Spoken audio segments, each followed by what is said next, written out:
Question number 4. The fraction 2 out of 5, or 2/5, can be interpreted as 2 parts out of a total of 5 parts.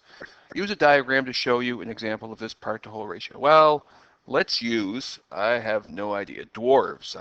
Why not use dwarves? So this is a very poorly drawn picture of a dwarf with a hat.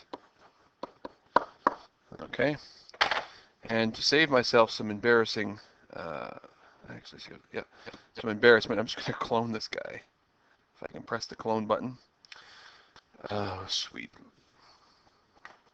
Yes, infinite cloner, and I will make 2, 3, 4 dwarves. And I will draw another one. And this dwarf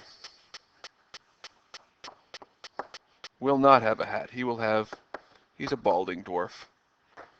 And he has this. Oh, actually, you know what? I need 2 balding dwarfs. Can I erase this guy? Yes, he's a balding dwarf too. Oops. So we have our 2 middle-aged balding dwarves. He's got a little bit of a comb over maybe. And we have 5 dwarves in total. So use a diagram to show an example of this part-to-whole ratio. Well, this is a good example. If I asked you, what is the ratio of bald dwarves to hat-wearing dwarves? I guess they could be bald under there, but we'll assume they have hair. Hat-wearing. We could then take this information and saying, well, this is, no, sorry, not hat. So that's not true at all. What are you doing? How many are bald? I would have to say, well, the bald people compared to all of them, not the hat-wearing ones, I'm mistaken. We would have 2 bald dwarves compared to all 5 of them together.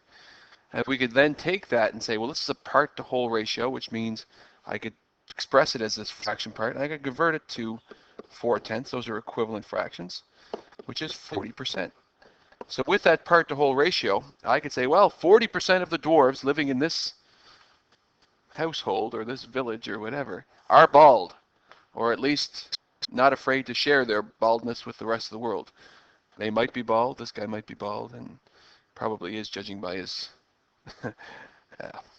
anyway, 40%. So that's an example of a part-to-whole ratio.